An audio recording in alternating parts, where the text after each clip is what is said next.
அதே காத்து வாசம் வேற, அதே மண்ணு வண்ணம் வேற, அதே மக்க வாழ்க்கை வேற, ஒண்ணு மட்டும் மாறவில்லை.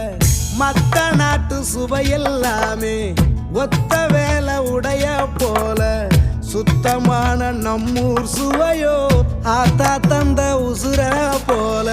மூட்டி பாசம் கொட்டி சமைச்சது திண்டுக்கல்லு தலப்பா கட்டி, நெய்யூத்தி நேசம் கொட்டி இழுக்குது திண்டுக்கல்லு தலப்பா கட்டி.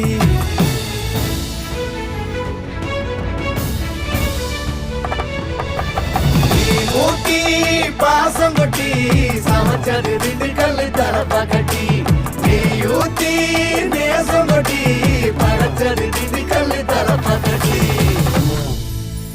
படைச்சது திண்டுக்கல்லு தலப்பா கட்டி.